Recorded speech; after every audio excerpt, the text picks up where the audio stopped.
Graça e paz da parte do nosso Deus, do Senhor Jesus Cristo. Falando EBD, voltamos mais uma vez aí com a lição de número 3. Hoje, esta lição é da lição da CPAD, o Deus que governa o mundo e cuida da família. Lição de número 3, essa lição será ministrada no dia 21 de julho de 2024. Obviamente, você vai ter aí um tempo considerável. Meus queridos irmãos, falando de escola dominical, falando de escola bíblica em aperfeiçoamento, alguns livros, socorro, sou professor da escola dominical, professor Lécio Dornas, tá bom? É um livro muito bom, também dele, Redescobrindo as Alegrias da Manhã de Domingo, né? Que o povo retorne para a casa do Senhor, e Vencendo os Inimigos da Escola Dominical. Todos esses três são de autoria de Lécio Dornas. Marcus Tuller, também uma grande referência, principalmente no meio pentecostal, ensino participativo da escola na escola dominical. Didática essencial, e também um bom livro, ferramentas indispensáveis à docência cristã, docência professor, discente aluno. E Manual do Professor de Escola Dominical. Esses três títulos também, Marcus Tuller, professor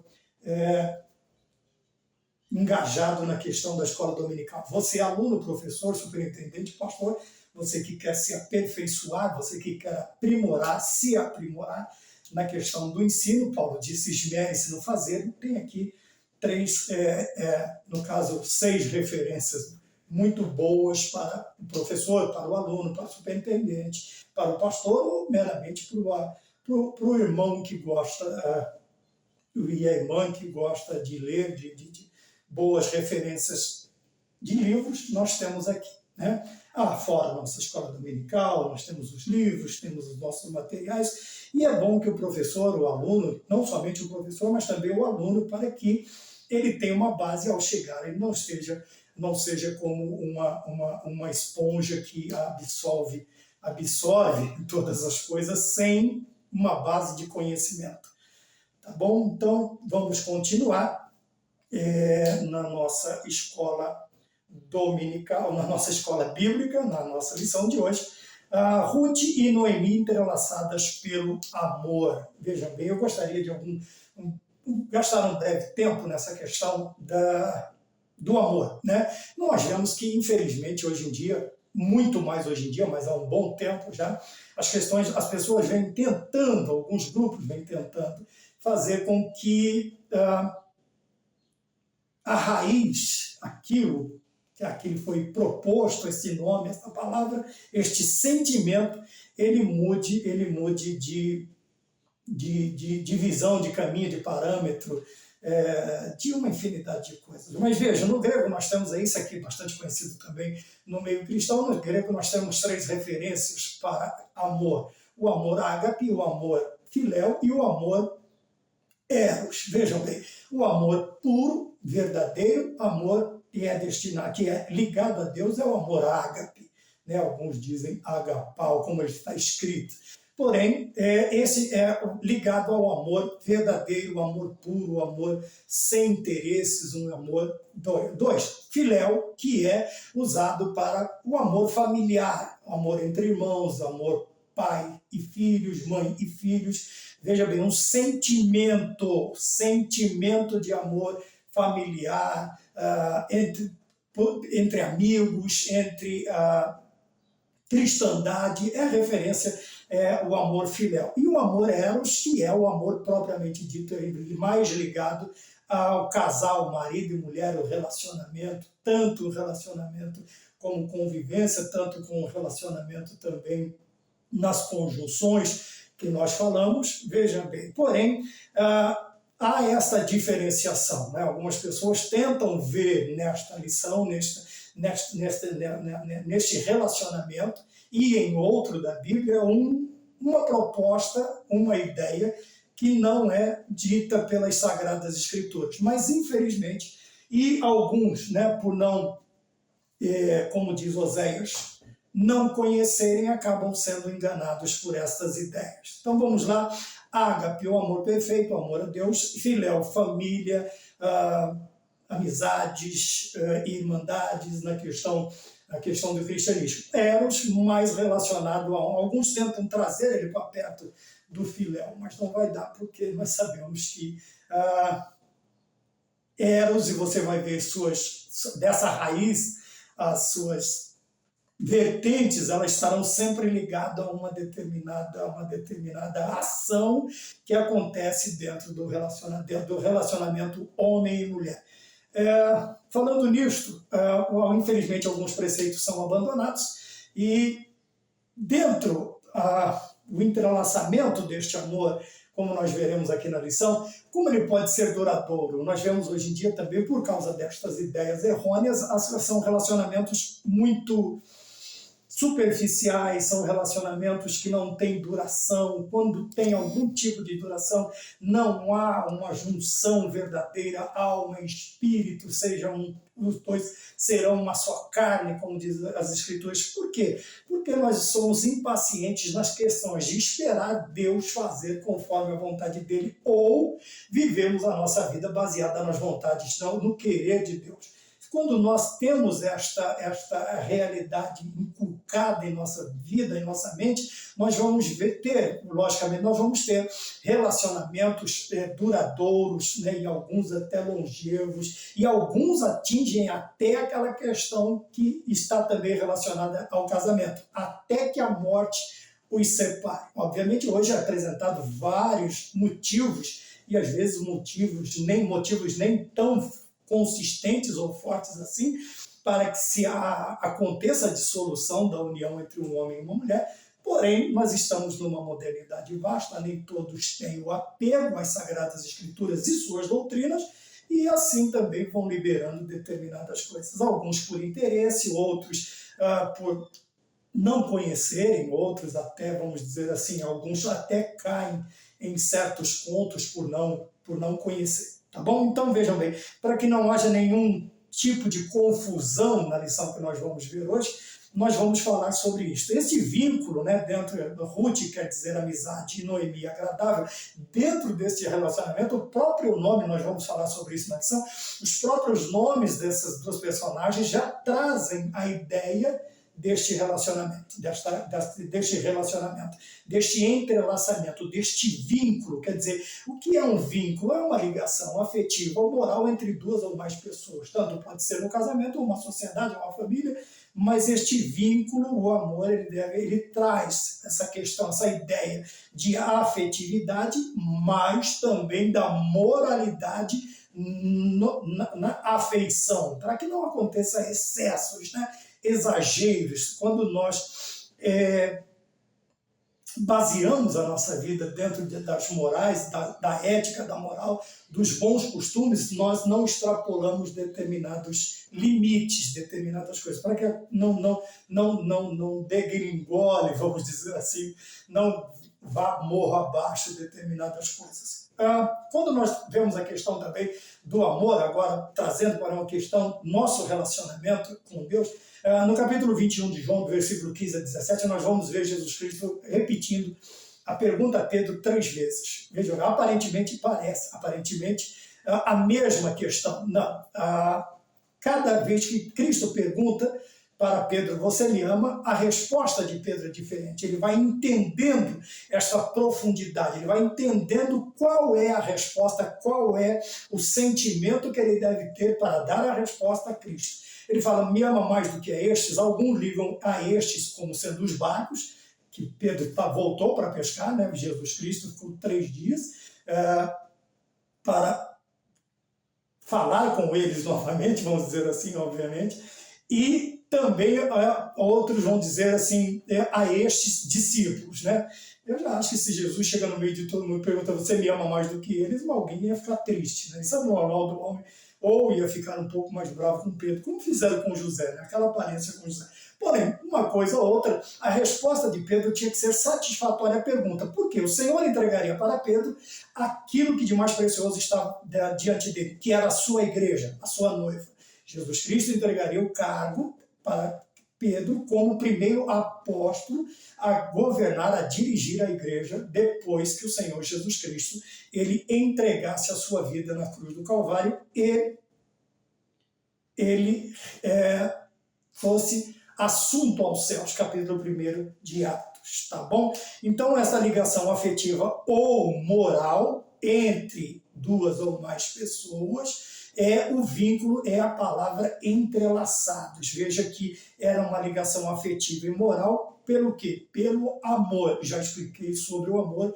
Aqui a questão do amor é a consideração da amizade extrema, de uma amizade doadora. Nós vamos ver aqui. Texto áureo, disse, porém, Ruth, não me instes para que te deixe e me afaste de ti, porque onde ou aonde quer que tu fores, eu irei, e aonde quer que pousares à noite, ali pousarei eu. O teu povo é o meu povo e o teu Deus é o meu Deus. Então vamos ficar com isso aqui, não me instes a me afastar de ti, e também o teu Deus é o meu Deus. Essas serão ideias que nós traremos constantemente até o término desta lição. A verdade prática diz que para amar uns aos outros sem nada exigir em troca, evidencia que Deus está em nós e nos une em relacionamentos fortes e duradouros. Eu falei sobre duradouros, longevos, está no princípio daquela introdução, fora da lição.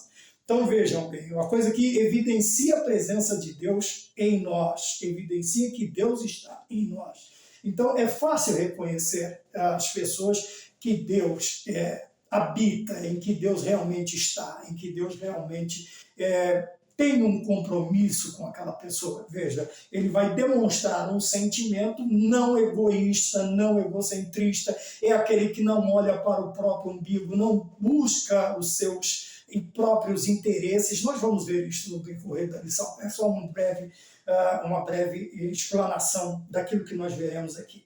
Na introdução, o escritor diz que na aula passada nós fizemos um panorama. Com aquele voo que você sobrevoa um determinado lugar, você vai ver o todo, porém você não vai conseguir conhecer o interno, o cerne daquilo que você está vendo. Você está num panorâmico. Você sabe que tem ruas, mas não está vendo o nome das ruas. Às vezes, dependendo da altitude, você não sabe se tem pavimentação asfáltica, se são ruas de terra, ou que são, se são vielas, se são avenidas. Você não tem. Você sabe que ali tem uma via, que tem construções, porém você não consegue discernir. Porém, agora, o escritor ele diz que nós nos focaremos o quê? Nas três principais personagens desta lição, que é Ruth, onde o livro leva o seu nome, Noemi, sua sogra, e Boaz, mais adiante, que será o remidor de Ruth.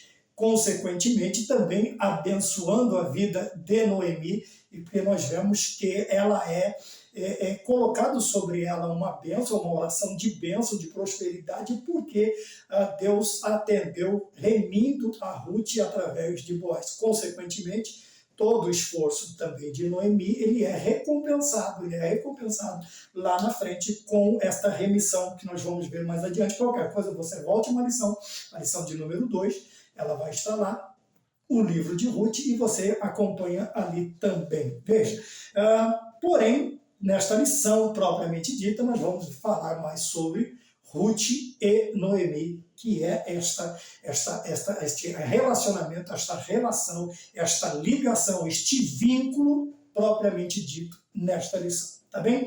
Mas algumas colocações importantes que nós vemos aqui sobre esta união. Vejam bem, é um amor profundo, veja, é uma intensa mutualidade, o caráter é voluntário, é a doação pessoal, também é exemplo de abnegação e amizade sincera. Então, quando nós vemos aqui, profundidade nos livra da superficialidade, aquela que você está só por cima da água, vamos dizer assim. Não, pelo contrário, você vai mergulhar, você vai conhecer. Às vezes nós vemos a água por cima, não sabemos, mas quando mergulhamos, vemos coisas, cidades, estados, países que são visitados. Por quê? Por causa dos seres viventes aquáticos, toda aquela geografia, toda aquela diversidade de espécies e uma infinidade de coisas que atraem muita gente. Então, superficial, você só vai ver mesmo a água, e se for no mar, você vai ver as ondas. mas se for um pouco mais profundo, você vai ver a beleza que existe embaixo d'água. 2, a intensa mutualidade. Relacionamentos não podem partir, tem que ser uma via de mão dupla, não pode partir, não pode ser somente de um lado, unilateral. Não, todo relacionamento bem-sucedido, ele é mútuo, quer dizer, é uma via de mão dupla.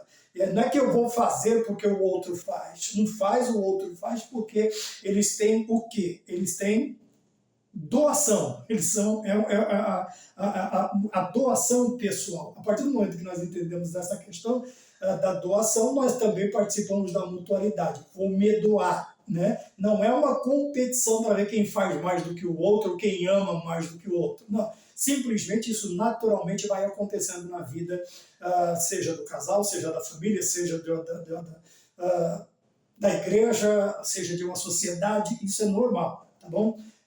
Vejam bem, o caráter aqui é voluntário, não há uma obrigatoriedade, não há uma imposição, não há uma mão de ferro ali para conduzir este relacionamento. Não, voluntariamente, aquele que ama verdadeiramente, ele voluntariamente ele se entrega para que este relacionamento, para que esta relação, para que esta amizade, para que este vínculo dure e dessa duração seja... Porque muitas vezes a gente fala assim, porque fulano 50 anos de casamento, 70 anos de casamento. Bonito, maravilha, mas como foi isso? Será que não foi só um que lutou? Será que o outro também não... Será que alguém não teve que aturar muita coisa dentro desse relacionamento, engolir sapo e determinadas coisas? Às vezes a gente fala, muitas vezes também não é sinônimo de felicidade, quando nós comemoramos determinadas coisas. Porém, a felicidade ela vem aqui, né? No voluntariado, na doação pessoal, na mutualidade, na profundidade, também no quê? Na abnegação, na entrega, tanto de um quanto de outro, né? A submissão, quando nós às vezes até relegamos, às vezes não, tem que ser relegar a nossa vontade, os nossos desejos a um segundo plano, né? As prioridades vão ser, como nós já dissemos, que o amor ele vai sempre visar o bem do seu objeto, do seu alvo, do seu sentimento. Então quer dizer que ele vai ter que abrir mão de muita coisa. Nós vemos que Deus abre mão do seu filho, o filho abre mão da sua vida e eles abrem mão do Espírito Santo para estar conosco hoje até o dia do arrebatamento. Alguns dizem que o Espírito Santo vai ficar depois do arrebatamento, outros dizem que o Espírito Santo vai subir com a igreja. O ponto é, vamos fazer de tudo para subir ou para sermos ressuscitados. Então nós vemos aqui a abnegação e uma amizade sincera, quer dizer, tem que ser uma coisa sem máscara. É aparecer diante do outro como se é. E quando eu amo como é. Não vou tentar forçar uma mudança. Precisa de mudança? Tudo bem. Essa mudança vai acontecer naturalmente. O duro quando um ou outro quer mudar. A força, com a pulso, de qualquer maneira, a vida, não somente a vida, mas atitudes, atos, palavras do outro. Não, isto vai acontecendo naturalmente porque o amor desperta o desejo de melhorar. Quantas pessoas não são melhorados, vamos dizer assim, por causa do seu cônjuge, por causa de sua amizade, suas amizades? Veja, a amizade ela é importante porque Paulo disse que as más conversações corrompem os bons costumes. A partir do momento em que eu vivo num ambiente sadio, num ambiente, vamos dizer assim, benéfico para a minha vida, para a minha alma, automaticamente eu vou mudar, vou desejar mudar e vou mudar conforme. E sempre nos lembrando que quem muda o homem, quem converte o homem é o Espírito Santo. Então, só para guisa de lembrança também. Então nós vemos aqui a introdução algumas características, né? Algumas palavras que denotam, que descrevem o verdadeiro relacionamento. Primeiro, a proposta de Noemi, uma crise familiar. Veja bem, o importante é importante considerar as consequências, as circunstâncias da vida de Noemi para entender. Obviamente que muitas vezes nós julgamos sem o conhecimento de causa. Queremos até opinar sem conhecimento de causa. Ora, não tem como. Mas quando nós olhamos para a vida de Noemi, nós vamos ver algumas características, e nessa hora nós vamos ver também o costume do povo hebreu. Não é costume nosso, mas principalmente no Antigo Testamento, nós vamos ver esse costume do nome da criança, que é interessante. Veja, pelas circunstâncias ou pelos nomes, pelas definições, nós vamos entender a situação mais ou menos da crise em família. Veja que não era uma crise como nós queremos às vezes pintar, porque lá no começo das lições, lição 1, lição 2, nós vamos ver que era uma família piedosa. Tá bom? O problema era a fome que aconteceu em Belém de Judá, e eles foram forçados a ir para as regiões de Moabe, que é lá onde acontecem os matrimônios dos dois filhos que nós veremos aqui. Então vamos entender pelos nomes. Primeiro, o patriarca se chamava Elimeleque, quer dizer, Deus é meu rei. Deus é meu rei. Por quê? Lembra da oração de Jesus Cristo na cruz? Eli, Eli, lama sabachthani. Veja, Eli quer dizer Deus meu, Eli. Por que meu rei? Melech, ou Meleque, como está aqui, ou Melech, ou Latim, no plural, ele diz Eli, Melech, quer dizer Deus é meu rei, ou meu Deus é rei.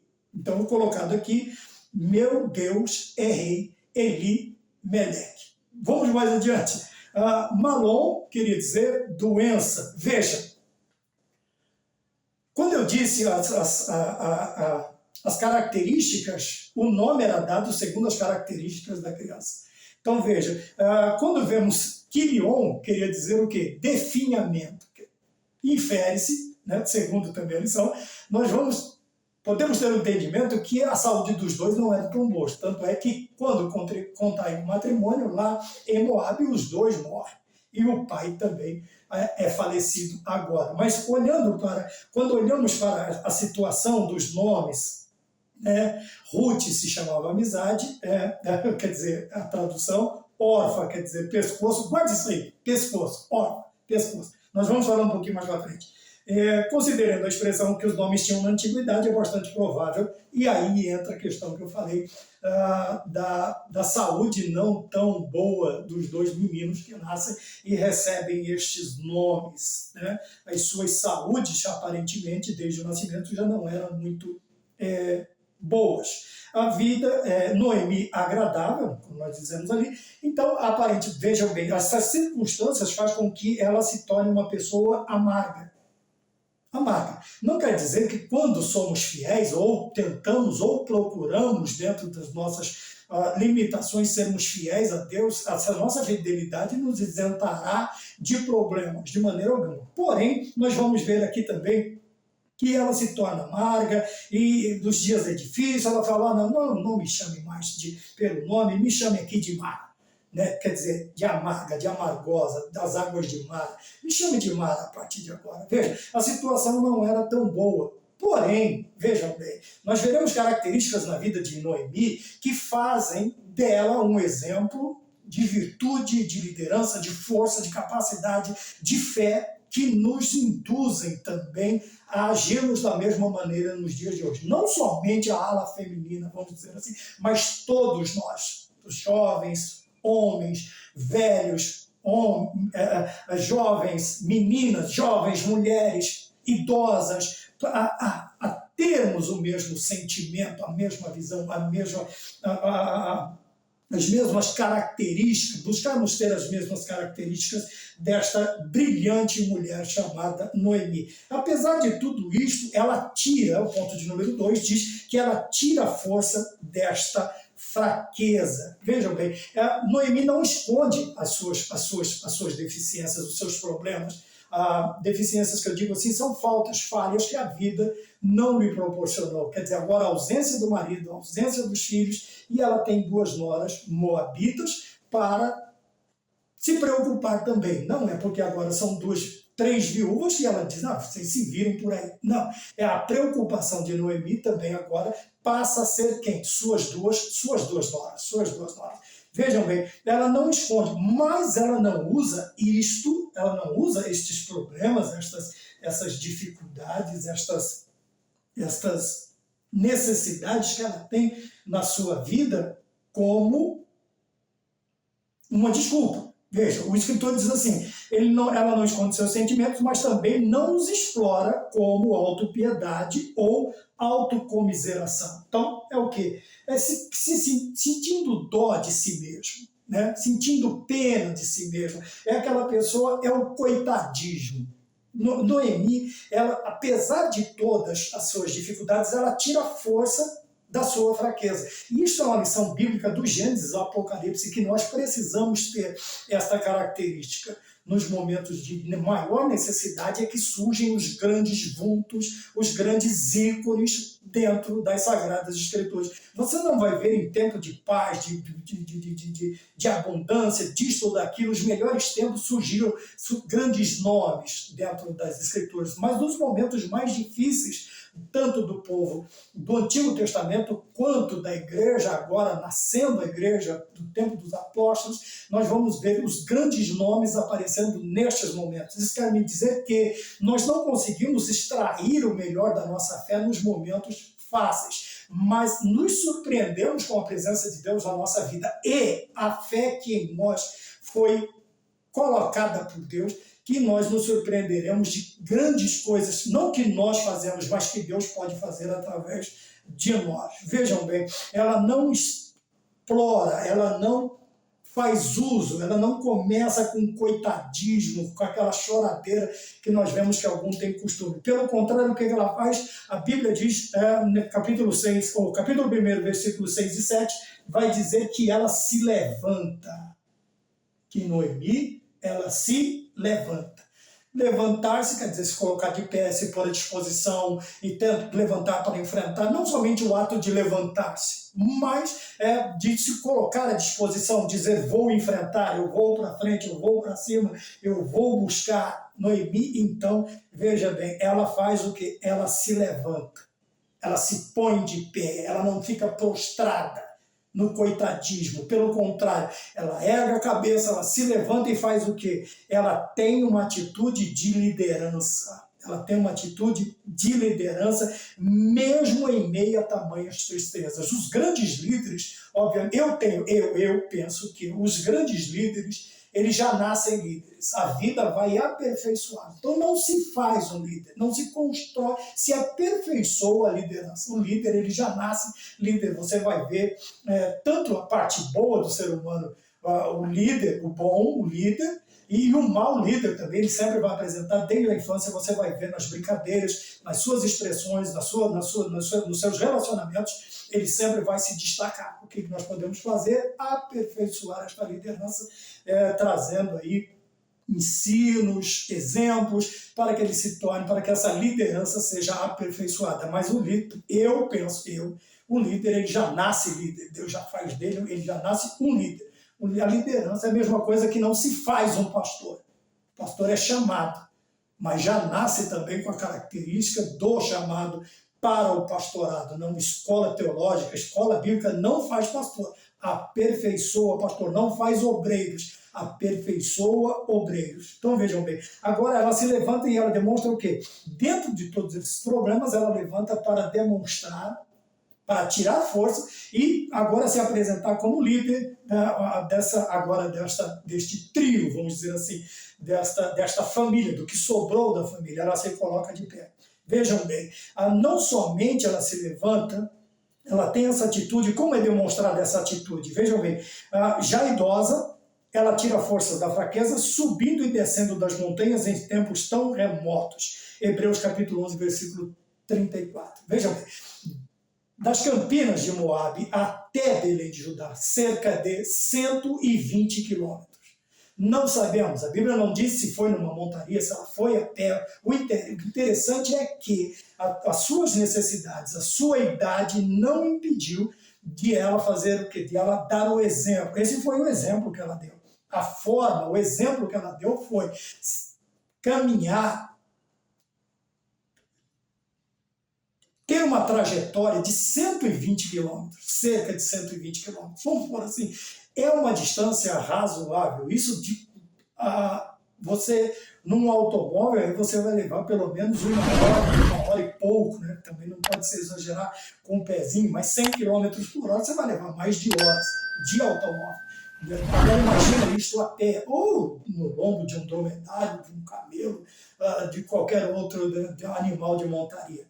Além de desconfortável, além disso, além daquilo, é uma infinidade de coisas. Mas vejam bem a disposição desta mulher. Como líder, ela deu exemplo às suas noras de que ela enfrentaria a jornada de volta. Ela ficou sabendo que Deus agora abençoa o seu povo e o pão retorna para Betlehem, para Belém, né? Betlehem, tá bom? Ou Bethlehem, você escolhe. Tá? Depois você procura lá, quer dizer, o pão voltou. O pão voltou para casa, procure. Então vejam bem, agora ela retorna, a liderança dela é demonstrada nesta atitude. Para nós, 120 quilômetros, que não devemos ter, acho que 2/3 da idade de Noemi, já é uma trajetória gigantesca para ela. Então, mas esta mulher, ela se dispõe, ela se levanta, ela tem o cargo de agora, tem a posição de liderança, e o levantar-se aqui é enfrentar cerca de 120 quilômetros, e muitas vezes nós não conseguimos sair de uma esquina a outra para adorarmos a Deus ou para buscar o pão que Deus tem preparado para nós, tá bom? Então, mesmo sendo idosa, ela sabe tirar forças da fraqueza. Isso nos ensina também que os problemas da vida não podem nos paralisar. Quantas pessoas estão estagnadas no coitadismo? Né? Vamos usar o coitadismo aqui, a autocomiseração, a autopiedade, sentindo dó de si mesmo, achando que sua cruz é mais pesada que a dos outros, achando que os seus problemas são maiores do que os dos outros, achando, esses tempos atrás eu conversei com uma pessoa que parecia que ele tinha prazer em expressar que a enfermidade dele era maior que a dos outros. Parecia que sentia orgulho de falar que era mais doente do que o outro. Veja bem, era a mesma doença, só que em graus diferentes. E parecia que aquele cidadão tinha o prazer de pensar que a sua enfermidade era maior que a do outro. Então existem pensamentos para todo jeito. Porém, o que não pode acontecer é nós abandonarmos a nossa cruz, deixarmos a nossa cruz, né? Tinha até um hino que dizia: eu vi uma cruz abandonada por alguém que a deixou achando ser ela muito pesada. Era mais ou menos assim. Eu vou aqui parafrasear, mas tinha um hino muito antigo, se eu não me engano, do cantor da arte cristã, que diz assim, né? Eu vi uma cruz abandonada por alguém que a abandonou achando que ela era pesada. E quantas pessoas estão agindo desta maneira por causa dos seus problemas? Diferente com Ruth ou Noemi, foi diferente, porque ao invés do coitadismo, ela se levanta, uma líder, uma leoa, ela se levanta e ela diz: quantos quilômetros são? 120, toca o barco, vamos embora. Talvez as duas mais novas até pensaram, mas ninguém fala nada. Deixa quieto, vamos embora, vamos seguir. Veja bem, Deus está precisando de pessoas assim. Exemplos, ainda que aparentemente no término dos seus dias eles estão liderando, demonstrando, exemplificando, motivando, instruindo, uma infinidade de coisa boa, de coisa gostosa que a gente vai aprendendo com a vida daqueles que estão um pouco mais adiante do que nós nessa caminhada. E terminamos o ponto 2, o ponto de número 3 diz: tudo isso ela fez sem nenhum tipo de apelação emocional, né? Quer dizer, o que seria isto? Uma manipulação? É uma falsificação, tentando induzir. Dentro do coitadismo, a gente pode usar a manipulação. Manipulação, quer dizer, a gente pode induzir outras pessoas a pensarem, a agirem do mesmo jeito do que nós. Quantas pessoas usam isto, né, para, vamos dizer assim, comover o outro, para entristecer, para tirar proveito. Alguns até tiram proveito. A gente precisa tomar cuidado com isso aqui, tá bom? Outra coisa, às vezes, também a gente precisa tomar cuidado, que determinadas provas na vida de alguém foi Deus quem colocou. Então, deixa Deus agir. Como é que nós oramos? Seja feita a tua vontade. Eu peço a cura, eu peço a libertação, porém eu sempre digo: Senhor, faça-se a tua vontade. Eu não sei se aquele momento é um momento decisório na vida da pessoa, se Deus está fazendo aquilo para trazê-lo de volta, para, sei lá, um tipo de conserto. Então, vou orar, mas dizendo, Senhor, faça a tua vontade. E Noemi não usa esta fraqueza, suas dificuldades, para manipular emocionalmente os outros. Nós vemos isso, infelizmente, hoje em vários púlpitos, várias transmissões, vários emocionalismo, sentimentalismo, nada de espiritualidade, nada de espiritual, de profundo, mas simplesmente mexendo na superficialidade, nos sentimentos da pessoa, tira até lágrimas, no outro dia continua a vida do mesmo jeito. Esse tipo de conduta é fundamental para a construção de relacionamentos saudáveis. A manipulação emocional é sutil e costuma se manifestar desde... Aqui está um exemplo ruim que é apresentado desde a infância. Veja, eu disse que o líder nasce líder. E o manipulador nasce um manipulador. Segunda lição, ele já começa a apresentar, eu não sou psicólogo, não estou habilitado para esta área, mas convivemos com gente há muito tempo. E a gente vê, nota, é muito claro, quando você olha para uma pessoa e diz, esse tem jeito. Né? Esse tem jeito para ser jogador de futebol, esse tem jeito para isso, esse tem jeito. E tem aquele que a gente olha e diz, esse aqui vai ser um líder. E tem aqueles que a gente olha e diz, a coisa não vai ser boa. Não vai ser boa.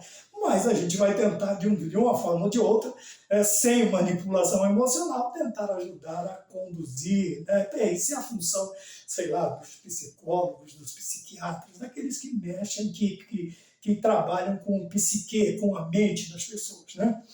Falando em psicólogo, um abraço para o meu irmão, que é formado também nesta área. Veja, ele diz aqui que a manipulação emocional é sutil e costuma se manifestar desde a infância. Então, a criança, ela aprende, né? Ela vai vendo, funciona com a mãe isso aqui, então eu vou agir assim. Quando meu pai vier, eu corro para o lado da minha mãe. Quando minha mãe vier, eu corro para o lado do meu pai. Então, ele tem meios de manipular tanto um quanto o outro para fazerem aquilo que ele quer, para fazer aquilo que ele quer.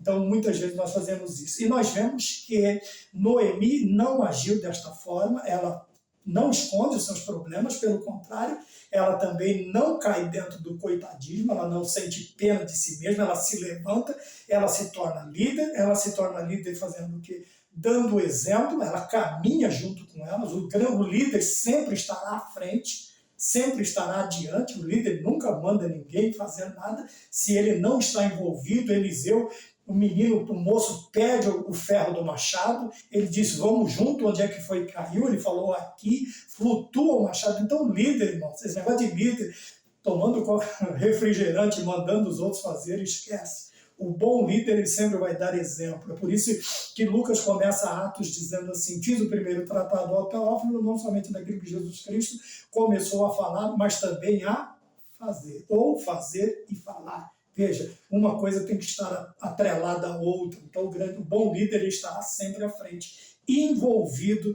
em tudo aquilo que os seus liderados estão. Esse foi o tópico de número 1. No tópico de número 2, vejam bem, a partir de tudo isso nós vemos aqui a convicção amorosa de Ruth. O que é convicção? É a crença de buscar em provas ou motivos. Vejam bem, então a convicção amorosa de Ruth não é feita do coitadismo, mas das provas e motivos, ou motivos. A partir do momento disso é que nós temos convicção, quando provados, por isso o tópico de número 1, uma amizade provada e aprovada. Então vejam bem, que coisa interessante, provada e aprovada. Por quê? Porque as provas e os motivos foram consistentes. A partir do momento que foram realizados, foram consistentes. Os assistentes viram que não era uma coisa manipulativa, não era uma coisa falsa, superficial, mas eram convincentes. Os motivos e as provas eram convincentes e por isso surgiu essa amizade entre elas duas. A convicção amorosa de Ruth vem das atitudes, das provas e dos motivos que Noemi deu a ela para que ela fizesse as duas grandes declarações. Estarei contigo e o teu Deus é meu Deus. Vamos mais adiante. Quando nós olhamos na lição. Então vejam bem, um dos últimos parágrafos do ponto de número 1 diz assim, a atitude de Noemi extraiu o que havia de mais íntimo de Ruth, quer dizer, uma convicção amorosa. Veja que ele explica que as atitudes de Noemi, o que é que extrai o melhor de Ruth? As atitudes de Noemi. Quando nós conseguimos extrair o melhor do ser humano? Quando as nossas atitudes cooperam para isso. A nossa forma de ser, o nosso caráter, a nossa moral, os nossos exemplos, a nossa conduta vão extrair o melhor daqueles que olham para nós. Porém, veja, enquanto ele extrai o melhor, não que Orfa não fosse uma pessoa boa, confiável, não é isso. Por isso que eu falei para você, vamos brincar um pouquinho aqui com as palavras. Orfa quer dizer pescoço. E o interessante é que tem o marido é a cabeça, mas a mulher é o pescoço, porque o pescoço vira a cabeça para o lugar para onde ela quer. Veja, uma brincadeira que as pessoas fazem. Mas é interessante pensar nisso, que mesmo chorando, Orfa volta para trás, ela volta atrás. As convicções, tudo aquilo não foi suficiente para despertar esta convicção em Orfa, como também fez na vida de Ruth. Mas que interessante é que ela chora, mas mesmo chorando, não quer dizer que ela não tinha nenhum tipo de sentimento pela sogra, ela não tinha nenhum tipo de gratidão pela sogra. Não, veja que ela chora, mas mesmo chorando ela volta atrás. Ela deixa de seguir aquela que foi a sua referência até este dia. Ela deixa de estar atrás. E quantas vezes nós também, mesmo chorando, viramos as costas para Cristo, viramos as costas para... Uma aplicaçãozinha, pessoal. Viramos as costas para Deus, para a obra, para os irmãos. Viramos as costas para tudo. Veja, e às vezes chorando. Nesse chorando tem o convencimento, mas não tem a conversão. Tem a convenção, mas não tem o convencimento, mas não tem a conversão, o convertimento. Não muda a forma de pensar, não muda. Veja que nós falamos sobre manipulação, sobre coitadismo, ela não usou nada disso, só os seus exemplos. Então, na vida de Orfa não teve essa questão. Talvez os motivos, talvez as provas que a sogra deu. Não foi suficiente para que ela não voltasse para trás. E quantas pessoas agem assim com Cristo? Né? Quantas pessoas simplesmente vivem, convivem, aprendem, experimentam, vê que é bom, mas vira as costas e vai embora. Simplesmente vira as costas e vão embora. O último parágrafo diz: as verdadeiras amizades resistem às mais intensas provas. Isso tudo por quê? Porque as convicções fazem com que nós nos mantenhamos fiéis aos nossos relacionamentos. Quando estamos convictos de uma determinada, então, quando temos certeza daquilo que estamos fazendo, nada nem ninguém pode nos fazer voltar atrás ou estagnar, ou reclamar, ou desmanchar aquilo que fizemos. Vejam bem, ele diz aqui que amizades verdadeiras, elas são intensas, independente das circunstâncias, quer dizer, independente das provas. É onde nós precisamos estar atentos a isto, tá bom? Muitas vezes nós paramos, viramos as costas, nos entregamos muito fácil. Por quê? Porque as nossas convicções não são reais. As nossas bases não são firmes e nós, infelizmente, acabamos desmoronando ao primeiro sinal das águas, dos ventos. A construção não é sólida. Do tópico 2, o subtópico de número 2, a amizade na adversidade. A convicção amorosa de Ruth é mesmo surpreendente. Por quê? Vejam bem, acabamos de falar sobre adversidade. Em Provérbio 17, no Provérbio 17, versículo 17, o rei Salomão diz assim: em todo tempo amo um amigo, e na necessidade nasce um irmão. Então, é nesses momentos de adversidade que nós vemos as verdadeiras amizades, os relacionamentos fortes, duradouros. É nos momentos de adversidade. Lembra que eu disse que os grandes líderes, os grandes ícones, os grandes nomes nunca surgem em momentos de facilidade, de tranquilidade, de paz? Não, os grandes vultos, nomes, sempre aparecem nos momentos das maiores dificuldades. Os grandes líderes se sobressaem, se apresentam e Deus está na vida deles, é com eles, foi Deus quem os chamou, eles vão se apresentar. Na questão aqui também da amizade, as verdadeiras amizades são forjadas o quê? Lá na beira da churrasqueira? lá na beira da piscina, sei lá, no campo de futebol. Não. A verdadeira amizade ela é feita o quê? No momento de dificuldade. E isso demonstrou que a vida delas lá em Moabe não foi fácil. Veja que a construção, quando a vida estava boa em Belém de Judá, não tinha a Ruth e não tinha Noemi. Quando elas aparecem? Nos momentos difíceis.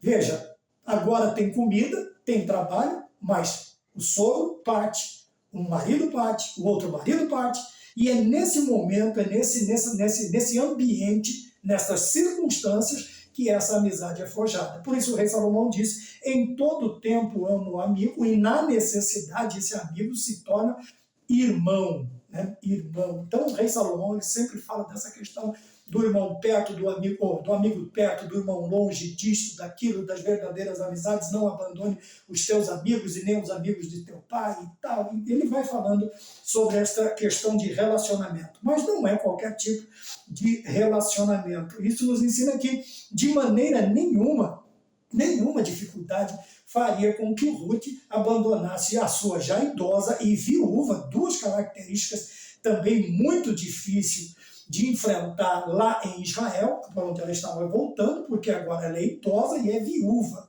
Ela não tem sustento e não tem mais idade. Ela seria forçada a pedir, vamos dizer assim. Mas nós vamos ver o interessante no decorrer da lição e nós vamos voltar nessa questão de não abandonar o amigo, não abandonar... vamos pôr em tudo isso, mas não abandonar o cônjuge, não abandonar a família, não abandonar os amigos, não abandonar os relacionamentos verdadeiros. Tá bem? Nestes aqui, no último parágrafo, o escritor ele narra mais ou menos desta maneira. Nestes dias de tanto individualismo, qual tem sido o nível de nossos relacionamentos? É uma pergunta, e toda pergunta eu sempre falo que responda para si mesmo e eu respondo a mim mesmo. Como tem sido os nossos relacionamentos nesses dias do individualismo, do egoísmo, da parcialidade em todos os sentidos? Como tem sido nossos relacionamentos? Como tem sido... E isso, de novo, tanto com Deus, quanto com as nossas famílias, com os nossos irmãos em Cristo, com o nosso trabalho, porque tem muita gente que ele consegue ser fiel na igreja, mas não é fiel no emprego. Não é fiel no emprego. E nós precisamos tomar cuidado com isso, tá bom? Não é fiel no emprego, não é fiel com o cônjuge, não é fiel com a família e tenta ser fiel na igreja. Não vai ter como isto acontecer.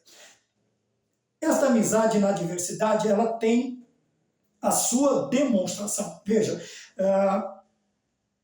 é uma amizade que foi provada e aprovada, é uma amizade que é construída na adversidade, nas intempéries, nas desgraças da vida, porém, não é uma amizade, um sentimento que é paralisado, estagnado. Veja o ponto 3, o amor prático, e eu vou voltar naquela questão que eu falei. Veja, por que é um amor prático?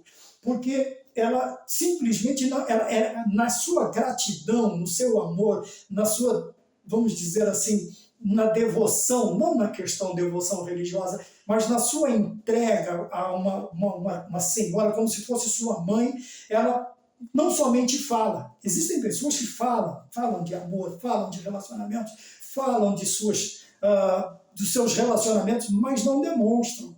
Ora, aqui a demonstração, eu não estou falando aqui como uma questão de se aparecer. Não é nada disso. A demonstração aqui é aquela demonstração prática, uma demonstração de gratidão. Vejam bem, o último parágrafo também diz aqui, Ruth trabalhou e muito nos campos de Boaz. Seu esforço impressionou o chefe dos trabalhadores. No fim do dia, recolhia tudo e levava para a sua sogra.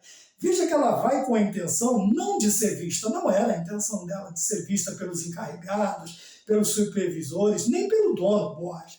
A questão dela aqui, o único e tão somente, era o quê? A sua devoção, o seu amor, o seu respeito, a sua amizade àquela. Vamos dizer assim, talvez ela se preocupou com a idade.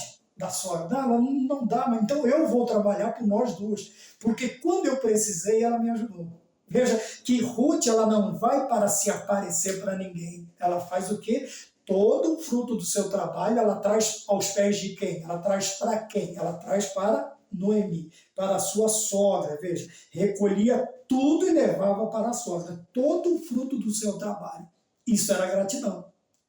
E nesta gratidão, aí sim nós veremos as consequências também boas, salutares desta gratidão, deste empenho. Veja que o amor prático, o amor, ele tem que ser posto em prática. E isso tanto para o relacionamento humano, para o nosso relacionamento espiritual com Deus. O nosso amor tem que ter prática. Por isso que Tiago diz o quê?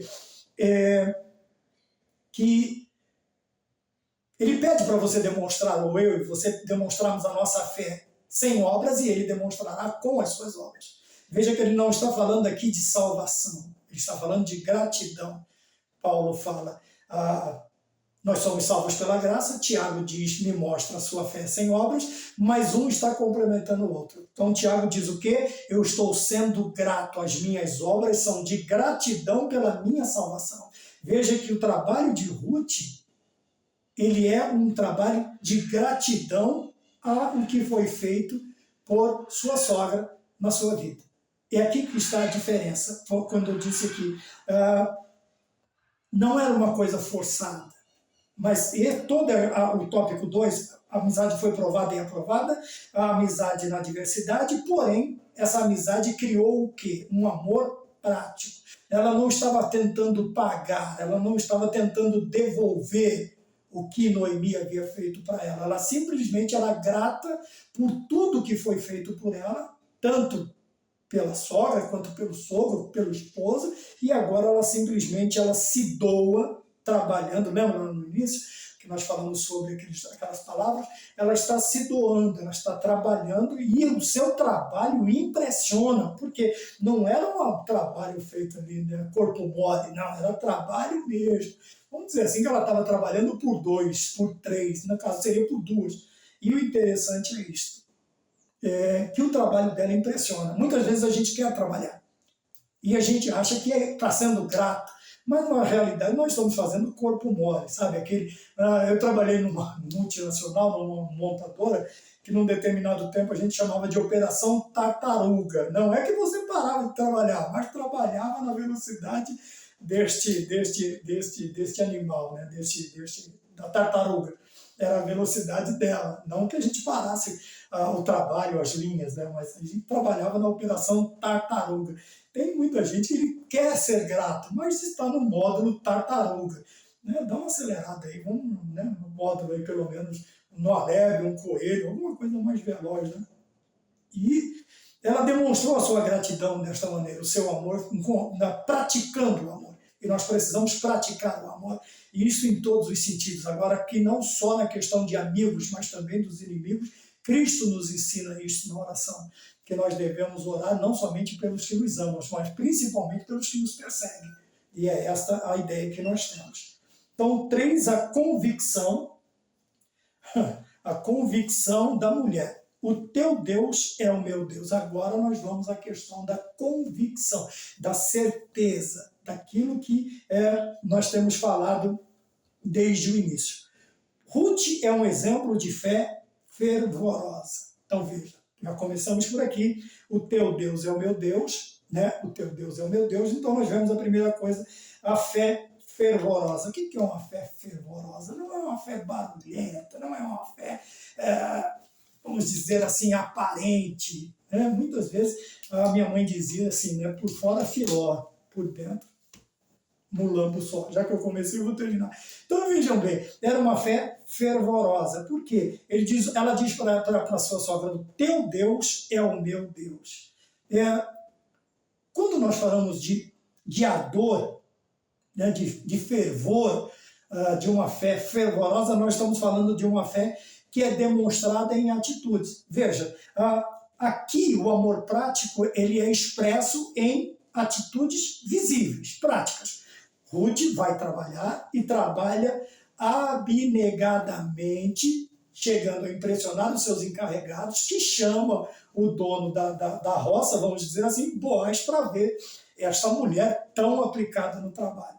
Aqui, nessa questão do fervor, aqui já é algo mais espiritual. Algo mais espiritual. Veja, é demonstrado o quê? Nas suas atitudes. Então, primeiro, Ruth é um exemplo de fé fervorosa. 2, Ruth é um exemplo de fé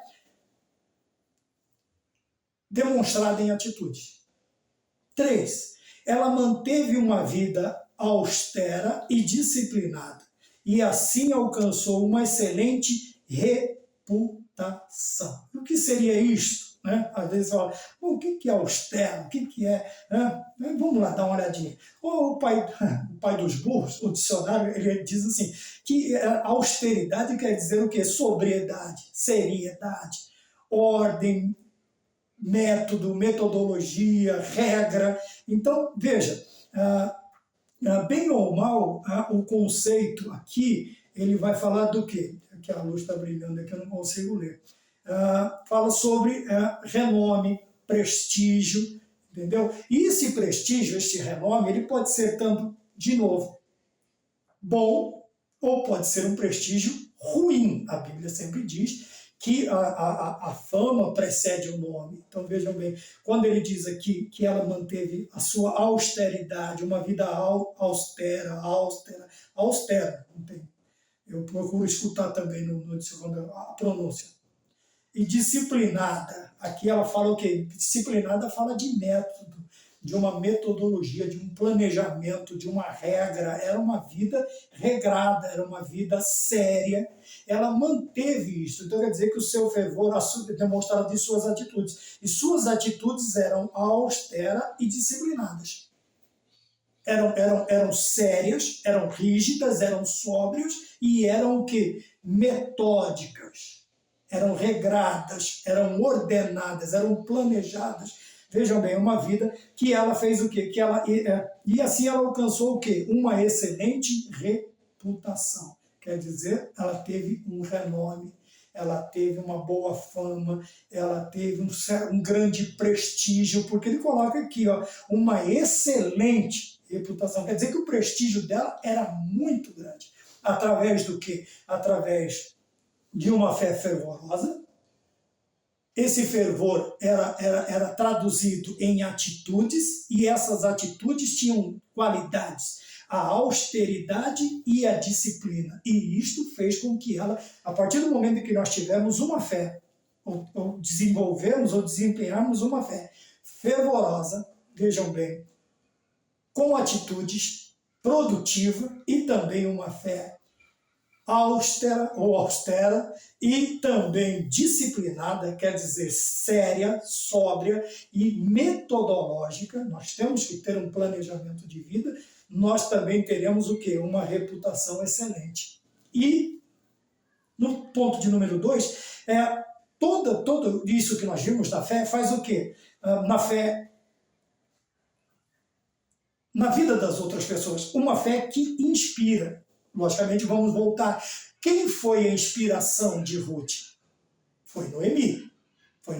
Então, nós estamos aqui. Em todos os tempos, o escritor coloca as mulheres mais velhas têm a missão de resistir aos ventos da superficialidade espiritual, sendo piedosas, dedicadas a Deus e à família, a despeito das pressões da sociedade mundana. Tá bom? Então, aquela ideia de que o meio, ele influencia a pessoa, o meio em que ela vive, o meio em que ela é criada, ela está. Mas vejam bem, ele diz aqui, eu gostaria aqui de colocar aqui as mulheres, eu gostaria, com a permissão do escritor, né, colocar assim, não somente, mas todos nós. Então vai ficar assim, em todos os tempos, todos nós mais velhos, temos a missão de resistir aos ventos da superficialidade espiritual. A primeira coisa, a Bíblia sempre fala de ventos, ventos de doutrinas, ventos disto, vento é tudo aquilo que tenta arrastar, ou que dependendo, né, vai citar a questão da resistência ao vento, os coqueiros, né, são aqueles que dobram, eles envergam, o junco dobra, mas não quebra. Este é o vento. Não é que o vento não vai me dobrar, mas não vai arrancar as minhas raízes, não vai me deslocar, não vai tirar da minha posição, não vai me quebrar. Então vejam bem, os mais velhos, todos os mais velhos, têm esta obrigação, me permita, por favor, obrigação de resistir aos ventos da superficialidade, sendo piedosos. Lembra que nós já falamos sobre ser piedade na outra aula? Este sentimento de piedade, de ser piedoso, ele desperta em nós um amor, mas um amor prático, como um amor também de Ruth, um amor prático, um amor que me leva a desenvolver, a praticar, a realizar, tá bom? Depois ele fala sendo piedoso, dedicados a Deus, entra a piedade também. Dedicado quer dizer, você vai desempenhar, você vai trabalhar, como Ruth trabalha tão impressionantemente que chama a atenção dos seus superiores, nós também precisamos fazer isso para Deus. Voluntariamente, amorosamente, fervorosamente, adorosamente, mas não obrigatoriamente. Como se eu tivesse que cumprir uma determinada coisa, bater um ponto para receber outra coisa também. Não, não é dessa maneira. Então vamos lá, a despeito das pressões da sociedade mundana. Quer dizer, o meio não pode nos influenciar, não pode nos mudar, não pode nos corromper as situações, mas a maioria está fazendo. Todos fazem, eu não sou maioria e nem sou todos. Eu e você devemos nos manter fiéis às Sagradas Escrituras, às doutrinas e à vida com Deus. Tá? Sem a questão da aparência. Viver de aparência é muito fácil. Colocar uma roupa de crente, um cabelo de crente, uma Bíblia de crente, isso é tudo muito fácil.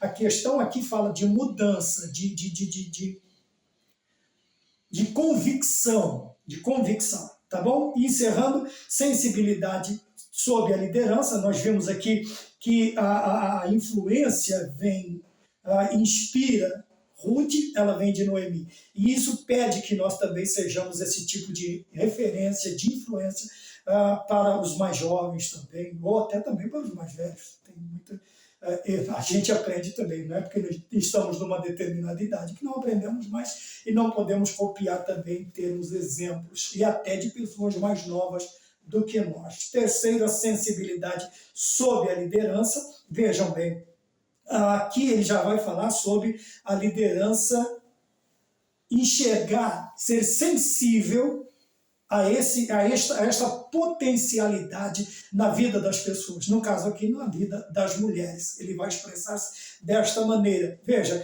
a profunda sensibilidade espiritual da mulher.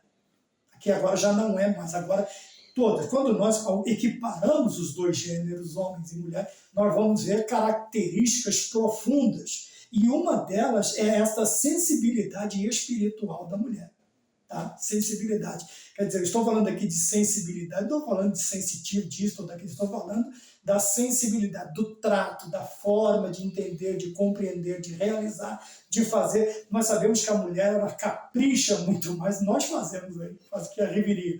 A gente vai no tranco e barranco. A mulher vai pensar, né, vai colorir, ela vai fazer uma infinidade de coisas. A gente vai preto no branco e toca o barco e chegou no final. Tá bom. Né? A mulher não. Então, esta sensibilidade, a liderança, veja, o escritor diz, esse extraordinário potencial feminino é reconhecido e floresce sob uma liderança séria. Por quê? Deixa eu já ir para o final para a gente complementar isso aqui. Por que uma liderança séria? A liderança séria, ela não explora a mulher na sua fé, na sua sensibilidade. E nós vemos quantos lugares se aproveitam disso, da sensibilidade feminina. Né? E fazem, e acontecem emocionalmente. Agora a gente volta lá para resumir, para concluir a questão da manipulação, a questão da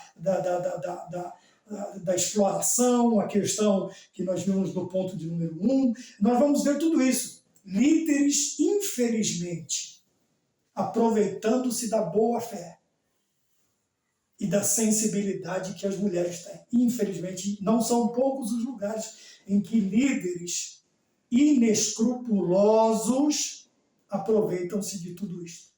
Então, que nós, meus queridos irmãos, né, já estamos aí há um bom tempo falando, que nós não tiremos proveito disso, mas, pelo contrário, que nós saibamos não usar estas ferramentas, mas nos unirmos a estas ferramentas e formarmos aí um grupo coeso, homens e mulheres, à disposição de Deus e à disposição para o bom andamento da obra de Deus. Lição 3, então, Ruth e Noemi entrelaçadas pelo que Deus abençoe, e até a próxima na lição de número 4, se Deus assim nos permitir.